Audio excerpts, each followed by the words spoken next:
So, good morning, everybody. My name is Jesse, and I am with Exploring by the Seat of Your Pants. For those joining us for the first time, we are all about bringing conservation, adventure, and science into classrooms around the world. And we're really excited this month of February because all month long, we are celebrating amazing women in science, engineering, exploration all across the globe. By month's end, we will have done 40 hangouts. So it's been our biggest month ever for celebrating amazing women. We've just got our third class too. So thank you guys so much for joining us for this. We have 3 classes joining us from across North America right now, so I want to give them a chance to do a bit of a shout out. We've got Miss Christian's class joining us for the first time, grade 4s in Toledo, Ohio. Hi, guys. Hi. We've got Miss Tish Koss, grade 8s in Woodbridge, Connecticut. Hi, guys. Much lower pitch with the older class. That was awesome. And then we've got Miss Van Butts, grade 9s in Kitchener, Ontario. Just joined us. They're going to go, hi, guys. Hi. Hi. Awesome. So, of course, the reason you guys are all here today is for our speaker. So we are joined live by Dr. Erin McConnell. So she works at McMaster University in Hamilton, Ontario, and she uses nanoscale technology, the technology of the really small to solve real-world problems. In addition to that amazing research, she is a noted science communicator. She's done talks and presentations all over. She's been recognized by L'Oreal, UNESCO, NSERC, and more. And she's worked with Girl Guides of Canada, which fits nicely with our theme, for over 25 years. So without further ado, thank you so much for joining us, Dr. McConnell, and take it away. So hi, everyone. I'm so excited to be able to talk to you on this platform. I think it's really great that we're using February to celebrate women in science and engineering and math, and just like Jesse introduced to us. And so because we have such a diverse group from grade 4 to grade 9, what I kind of wanted to tell you a little bit, and within kind of the vein of this month, is more about kind of my story of how I became a scientist rather than the nitty-gritty details of what I do every day. So I'm just going to show some slides. So I'll put them up here.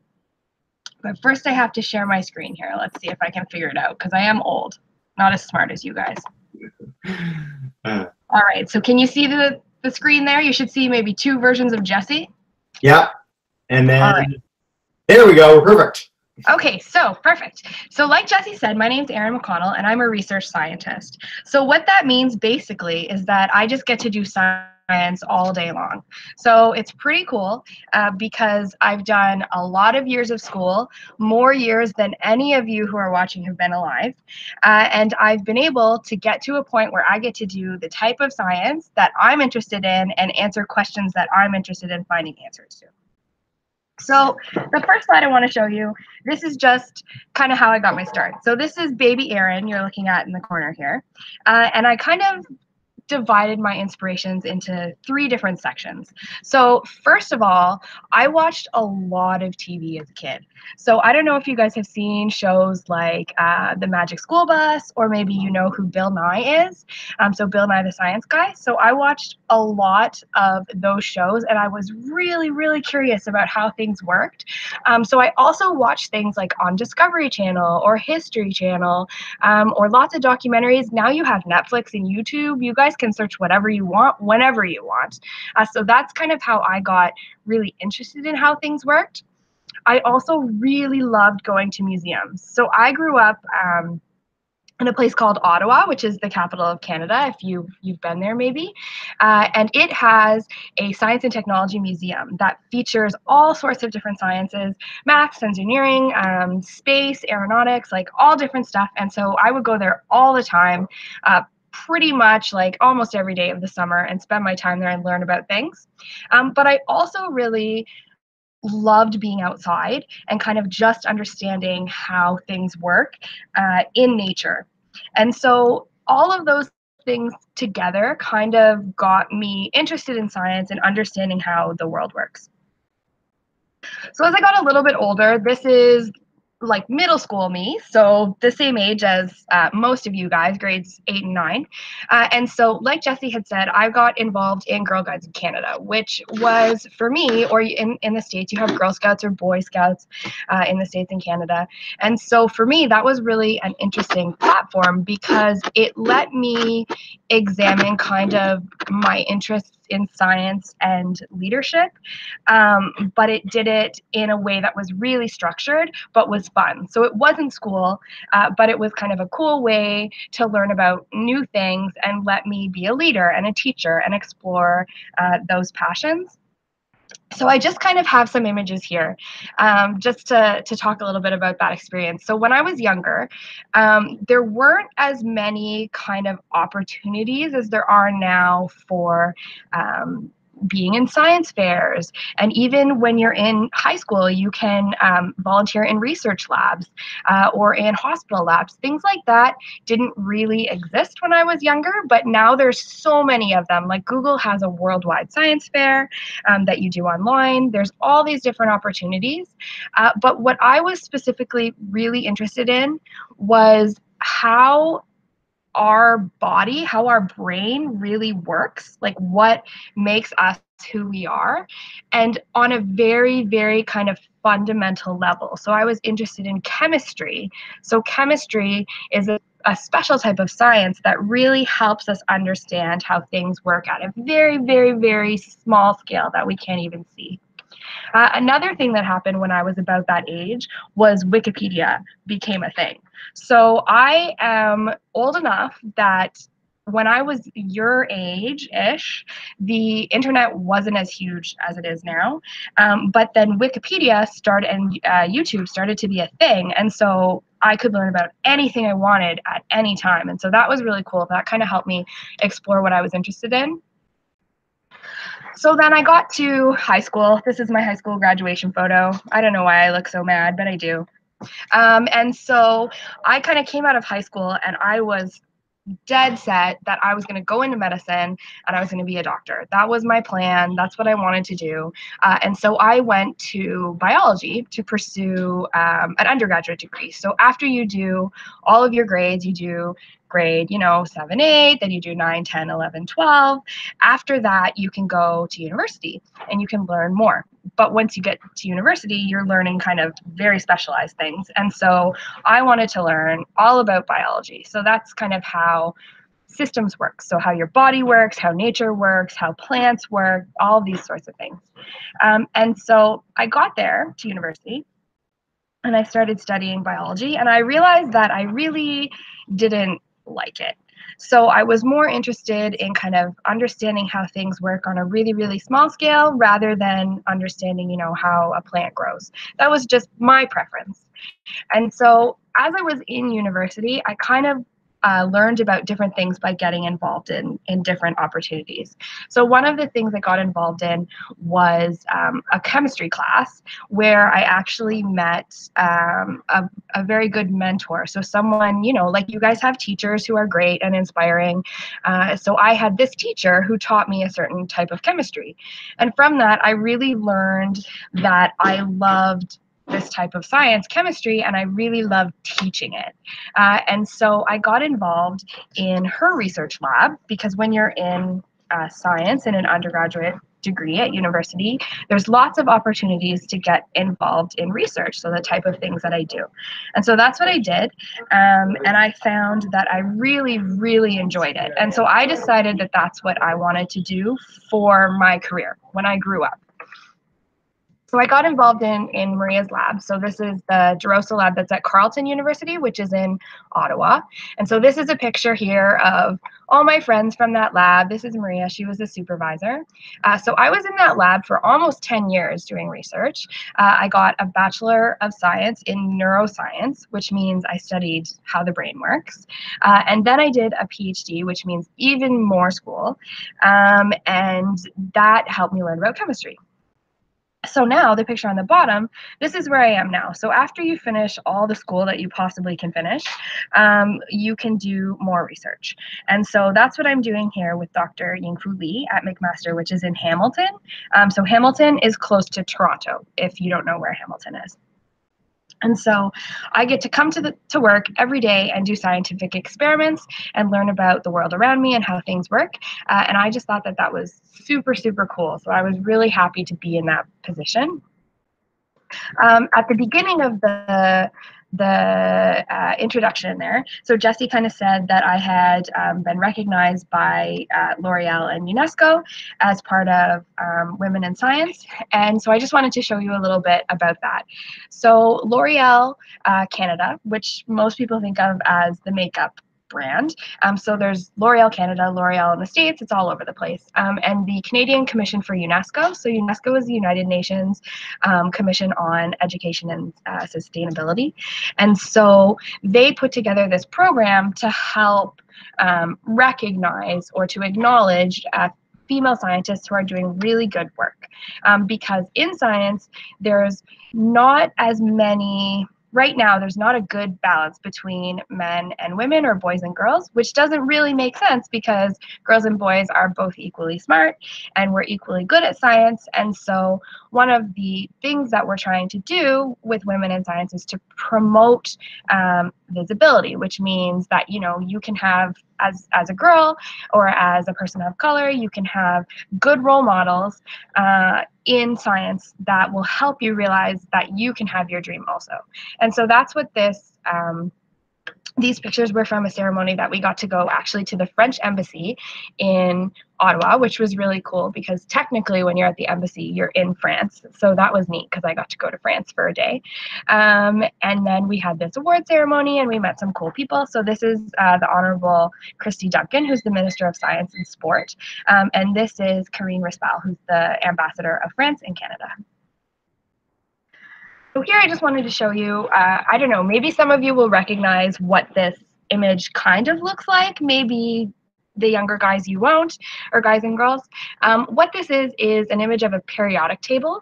And so that's all of the chemical elements that we know of are organized into a table that help us kind of study and learn about them. And because the 2019 is the 150th year of when this periodic table of elements got developed, there's an organization called the International Union of Pure and Applied Chemistry, and they're recognizing individuals all over the world, from all over the place. So you can see we have some people, I'm from Canada, so I'm up here in the corner. We have some people from the States. We have some people from Britain, Italy, Greece, all over the place. And so these are just the scientists for the month of February. But this is going on for the whole year until they fill up 118 spots of these chemists from all over who are doing really cool things. So now I just kind of want to tell you a little bit about what I actually do. So Jessie had said that I use DNA to build kind of nanoscale tools which help solve real world problems.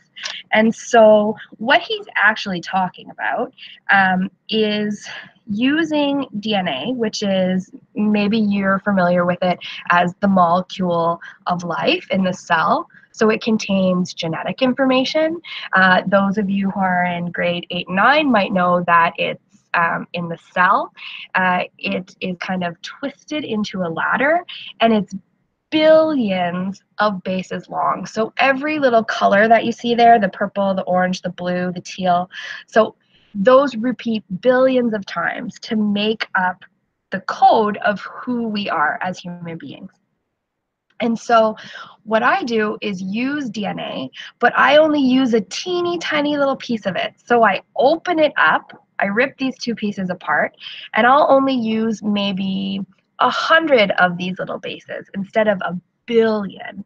So you can imagine it's much, much, much, much smaller. And so it's on something called the nanoscale. And nano just means really, really small. So if you guys have learned about unit conversion in math, it would be like you have a meter. A nanoscale is 1 billionth of a meter. So it's very, very tiny. My particular research focuses on something called functional nucleic acids. So that sounds like a big complicated thing, but a nucleic acid, that's just DNA. And functional just means that it has a function. So it does something for us. So there's two different types that I'm interested in. One is called an aptamer. And in that case, we just use a tiny little piece of DNA, and it can recognize one specific target. So say you have a cold or a flu, and you have a bacteria that's causing you to be sick. So we could have a piece of DNA that would specifically or only recognize that tiny piece or that tiny bacteria that's making you sick. And then we could use that to make a tool to help us figure out why you're sick. We could use that to help you feel better. There's lots of different ways we could use that piece of DNA, which recognizes that little bacteria. So then there's another type of functional nucleic acids called a DNA zyme. So if you've learned about enzymes in school or in science, then you might kind of recognize that DNA zymes looks kind of like that word. And so a DNA zyme is just like an enzyme, but it's made out of DNA. So what an enzyme does is help a reaction happen. So a chemical reaction when two things are coming together to make another thing, or one thing is getting ripped apart. That's the kind of thing I'm talking about. So when we look here, we have a DNA zyme, which recognizes a specific target, just like our aptamer does. But when it recognizes the target, it changes its shape. And when that happens, a piece of the DNA gets chewed up and gets released. So because we now have this little piece hanging off of the sequence, we can use that to make different sorts of sensors. And so all of that is pretty complicated, but what you just need, or what I hope you'll understand from here, is that we can use DNA to build sensors, or what's called a diagnostic, which helps us understand what kind of disease you have, or a therapeutic, which helps you to treat a disease using DNA. And so in the lab that I'm in, Dr. Yingfu Li's lab, we have all different sorts of applications for these. So we can make what's called biosensors. So that's just like, you know how you have a sensor on your smartphone when you press so I have an Apple, when I press the home button, it like senses my fingerprint and it opens the screen. Or when you're typing, it senses your fingers. So that's a sensor. When we say biosensor, we just mean to apply for like biology to the environment or to a body. And so we have sensors that look at water quality. So if there's bacteria in your water that's making you sick, or if there's another chemical or molecule that might be in your water making you sick, we can detect those with DNA. We can also look at diagnosing diseases, so figuring out kind of why someone is sick and telling them exactly why they're sick. And so we look at different types of cancer and different diseases of the brain and your muscles. And so we can also use that to build kind of little paper devices. So if you have a little piece of paper, you could dip it into water from your sink or from a lake or the ocean, and you could tell, yes, there's this bacteria in it, or no, there's not. And so with that, I kind of want to tell you a little bit about how DNA is made, because that's pretty cool. So DNA is made on a machine called a DNA synthesizer. Not very creative. But what we do is we type into a computer the recipe for our sequence. So if our sequence is going to be AGCTA, then we would fill up each of these bottles with each of the building blocks of DNA. So you could imagine if you were making a necklace, you would have, maybe you wanted to make a pattern. And so you would have different colored beads, and maybe you have green, blue, yellow, and red. And so you put each of those into one of these different bottles. And then you tell the computer that I want my pattern to be green, blue, yellow, red, red, green, blue, yellow, and then repeat that. And so this machine, you put a tiny little column, kind of looks like a little cup, into positions that you can't quite see. You can see through this window, but you can't see in this picture. And then that moves back and forth, and these long lines that you see squirt the solution, so our different beads, if we're thinking about them, from the bottle into the columns, and then you make your necklace. Once you have your necklace, then we can put them into an experiment called in vitro selection. So in vitro just means that it's inside of a test tube. And we do this experiment many, many times to find these aptamers and DNA enzymes. So basically you would start with a bunch of DNA. You would incubate it with whatever bacteria. So maybe you've heard of E. coli because there was just recently a recall on a bunch of romaine lettuce because E. coli is a bacteria and it was making people sick. So maybe we put all of our sequences of DNA in with E. coli, and we want to get rid of the sequences that don't recognize or hold on to E. coli, and we want to keep the sequences that do. So that's what I've shown here with the red. So then we amplify up all the good sequences, and then we do another round of that selection. And so we just do that multiple times until we get really, really, really good functional nucleic acids or aptamers and DNA enzymes. So that's really all I'll say about my research, but I just kind of want to sum it all up here to show you kind of how we can do a device to detect a bacteria. So if we keep using our E. coli example that I was talking about, then I can show you that we have a piece of DNA that binds to our bad bacteria, our E. coli, and we can put it in a reaction. And when there is no bacteria, we see that the reaction, the DNA stays the same, and the color of the solution stays yellow. But when we have bacteria, we have a piece of the DNA that gets taken off, and then it does a chemical reaction and it makes our solution purple. So you can go from not knowing at all what the DNA does or what you're looking for to being able to test a water sample where you can see a very clear color from yellow to purple. And so ideally, you guys could take this and you wouldn't have to be an expert. You don't have to be trained like I am. And you can take your water, you can put it in these two reaction tubes, and you can tell me yes or no that there's a bacteria. So that's what I mean when I say that I use small technology to solve real world problems, because I want to be able to solve things that aren't just important to people in a lab, that are important to everyone. Another thing I wanted to just touch on briefly, because I did mention it in my description, was that I also love to do Celtic dance, which is like Irish and Scottish dance. And so I just have some pictures here of me and my dance group in Ottawa where we were dancing. So this is Parliament Hill, you can see in the background. This is my little niece and some of the other dancers' kids. And so I've been dancing for many, many years. I teach dance. This is one of my little students. And we also, in 2013, we got invited to go to Scotland to the Queen's cottage, and we got to dance for the Queen. And so this bottom picture is our group just dancing for the Queen and Prince Philip, and some of the other members of the royal family were there also. So something that I have experienced that was really cool was when I was able to combine my love of science and dance and put them together in a competition for Science magazine, which is like a huge, it's kind of like the New York Times of science. Like it's everyone who's in science knows about it.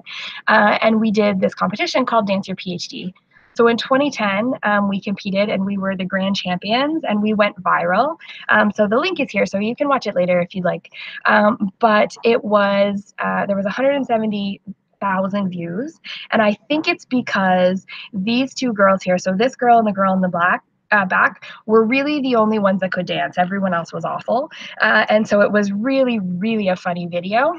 Then we did it again in 2011, and we were the chemistry category finalists. So it was really exciting. And so that's the end of kind of my formal presentation. Let me go back so I can see you guys again. And hopefully we can have some questions. Awesome. Thank you so much, Erin. That was amazing. I love the dance on it. You got to dance for the Queen. That's pretty, like, not many people get to do that. That's outstanding. All right, guys. So yes, we're going to go to questions. So we'll start with this Christian's class. I know you guys are joining us for the first time ever. So if you have any questions about the science, about the dancing, about the whole history that Erin shared, come on up and go right ahead, guys. Anybody want to ask a question? No questions yet. No questions yet. Okay, we'll head to the other class and we'll come back to you guys in a minute, okay? Did you have a question? Awesome. So Miss Tishkov's class, Question? You're welcome. What would you consider your most important discovery? What would you consider your most important discovery so far? Okay, so hopefully I heard the question properly. It was, what do you consider are your most important discoveries so far? Yeah. Is that the question? Yeah? Okay. So I've got to do some really kind of diverse work because the type of science that I do can be applied to many things. And so when I was doing my PhD a few years ago, I was looking at kind of understanding how diseases like schizophrenia and addiction affect the body and how we can understand and treat those. And so I think that made a really important contribution to my field of study. And now where I am, I'm working with a team of researchers. So it's not just me. Oftentimes there's lots and lots of people who go into finding one important discovery. And so where I am now, we're looking at water quality. So water is something that it's a basic necessity for life, right? And you need to have good, clean water to make sure people don't get sick. And so I think we're making some really important discoveries here also. Awesome. Thank you so much. Let's head to Kitchener. If you have a question, go right ahead. What is the most interesting thing that you have discovered? The most interesting thing? I would say for me, the most interesting thing that I discovered was when I was doing kind of like a lot of the bench work in making these kind of sensors. So when I say bench work, I mean like at my chemistry bench, which you can see in the background.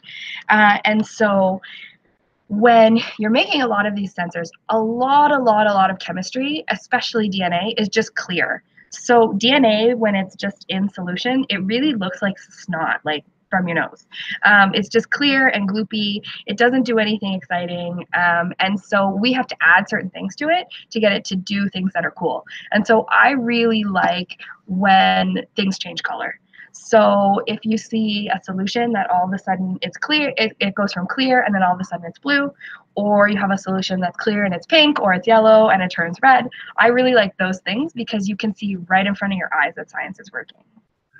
Awesome. I also urge the classes, there's really easy ways you can extract DNA from things like strawberries. And haven't used microscopes yet too, like seeing bacteria under a microscope, seeing creatures in a drop of water, super cool. Like all the science is really neat if you get to actually participate in it.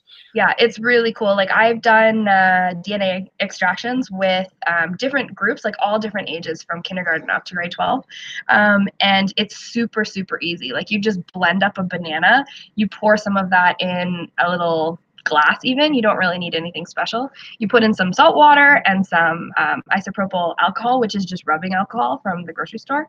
And you can start to see it kind of like spindle out into the solution. And at first it really looks like you drank something and then you backwashed it. It looks gross, but it's your DNA. So you can spin it around and pull it out of the solution. It's really fast and quick. It's cool. DNA, the science of snot and spit. Very exciting. All right, let's go back to Ms. Christian's class. If you guys have a question now, come on up. Anyone?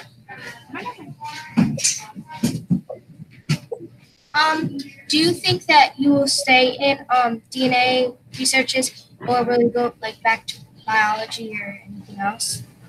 Oh, that's a great question. So the question was, do you think I'll stay in DNA research, or will I maybe try something else, like go back to biology or explore different things?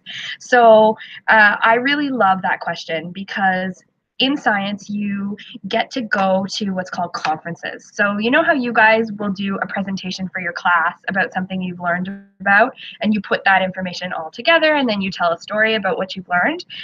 So we get to do the same thing as grown-ups in science. And every time I go and I see someone else talk about their work, I say, oh, I want to do that when I grow up. So there's so many things. I love DNA. That's what I'm trained in, and that's what I'm an expert in. But I would love to do all sorts of different things and learn all sorts of different things. So that's a great question. Awesome.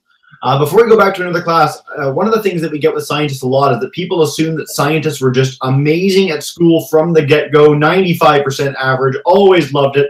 And that might be the case with you, but I'm curious if you have any stories of failures or doing poorly in school, just to showcase that science is for everybody. Oh, yeah, sure. So in high school, I remember I had a teacher who told me that maybe chemistry just wasn't for me. And I said, okay, maybe chemistry is not for you to teach. But I went on and got a PhD, maybe because I'm stubborn, but also because I just really loved chemistry. And there's something really important to be said there, in that if you have a passion for a subject and you really love it, your learning style isn't always going to fit in with the teacher's teaching style, and that's okay. So you can learn about something, and just because you don't necessarily do well in the classroom in school doesn't mean you can't excel at it as a career in the future. So definitely that's happened. I mean, almost everyone I know, like, scientists are not usually the type of person who is like perfect at everything, gets every A+, gets everything right all the time, is involved in 100,000 different things. Like, we're just normal people. And so we fail and we make mistakes, and you just learn from it. That's all you can do. Outstanding. All right, let's head back to Ms. Tishkoff's class. Who would you Jacob, who would you consider as having inspired you to enter the field of scientific research? Oh, that's a great question. Okay, so the question was, who would you consider inspired me to enter the field of scientific research? And so I think I was really like organically interested in science. I was that kid in class that was always like, but why? Why is this happening? Why is this going on? And so I really kind of had a curiosity just about life in general. And so I had a lot of, I had some teachers, and I had a lot of good teachers who kind of encouraged me to go into that sort of learning style. Like, I'm really good at understanding something once I've done it. And so science kind of just worked for me that way. And taking that kind of opportunity is how I met people who really inspired me. So in particular, I had some really great science teachers in high school. I had some really great science teachers in undergraduate. In terms of who, like, when I was a little kid, who made me want to be a scientist, that was for sure Miss Frizzle from the Magic School Bus. We actually had a teacher the other day, one of the classes that was in, where the teacher's name was Miss Frizzle, and there were many. That's amazing. Yeah. Awesome. Yeah. For the classes, I don't know if you guys, I don't know if you've seen Magic School Bus anymore. I didn't know that's still around, but it was like the best show of all time. So just. Yeah, I know. They might be in the generation that missed it, because my niece now, she's 6, and she watches there's a Miss Frizzle reboot on Netflix. And so you can find it there, but it just shows the importance of visibility of role models. So she was this kind of like eccentric, crazy lady with like curly red hair. And so I saw myself in her, and I thought, oh my gosh, I could be a scientist too. Unfortunately, there is no magic bus that drives you inside people's bodies or out into outer space, but science is okay. Yet is the key word there. That's true. That could be you guys. You guys could come up with that. Let's head back to Kitchener. If you have another question, go right ahead. I'm a Highland dancer. Oh, great. What did you have to do, and how long did it take you to be what you've done, to do what you've done? Oh, okay. So actually, Highland dancing was one of those things that I saw, and I decided that I wanted to do when I grew up. So I didn't start dancing until I was an adult. And then I got into a school that had a lot of adult dancers, and so I had a lot of opportunities to compete and to go to different performance groups. And so that's kind of how I ended up going with the school to dance for the Queen. But like, I just got out there and tried my best. Like, I'm a beginner level at best, so I can barely hop. So in Highland dancing, it's pretty much all hopping if you're not familiar with it.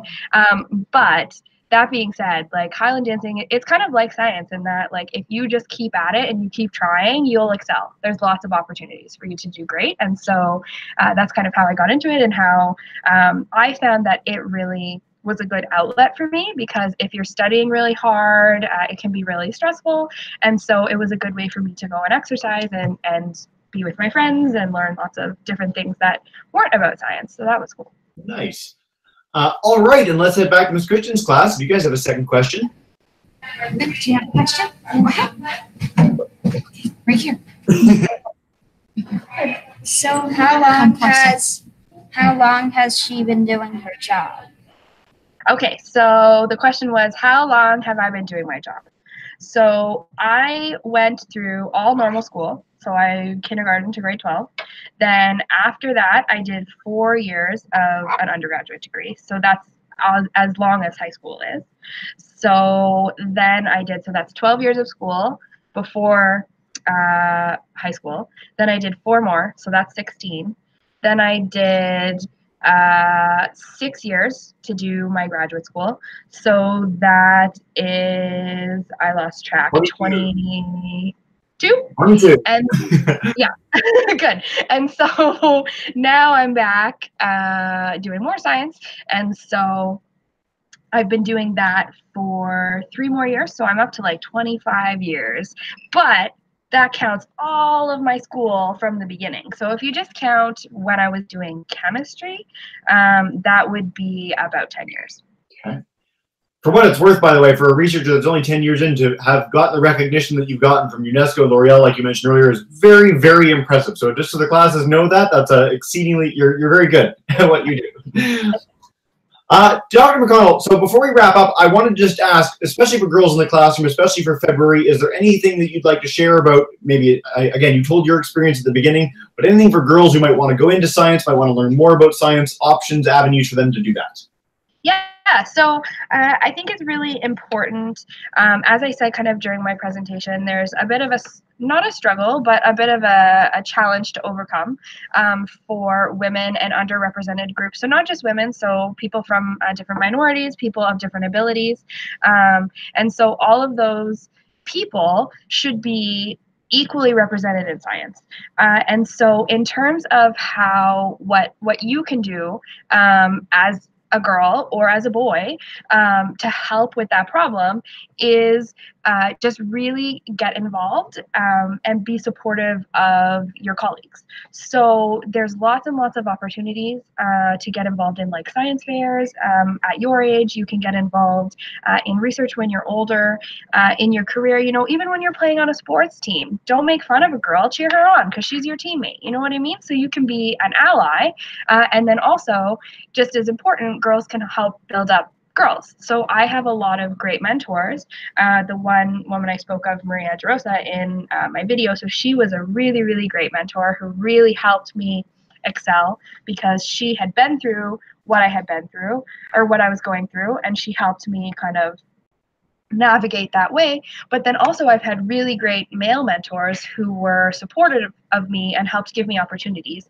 So as a girl in science, what you should do is look for opportunities and just do what you want. Don't say no. Don't be told you can't do it because you're a girl. And as a boy, what you can do is just help support your friends and your family and your colleagues in doing what they want to do, just like girls should be supporting you. Outstanding, Erin. Thank you so, so much. So what we do at the end of every Hangout, guys, so boys and girls, if you guys could get ready and join me, I'm going to demute every class's microphone. So you guys could join me in saying a huge thank you to Dr. McConnell for joining us today. So go right ahead.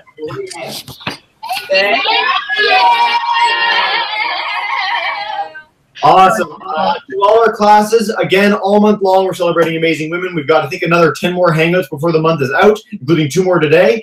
So please do join us for those. Erin, that was amazing. Thanks so much for joining us for the first time ever, and we appreciate it so, so much. Great. Thanks, Jesse. Thanks, guys.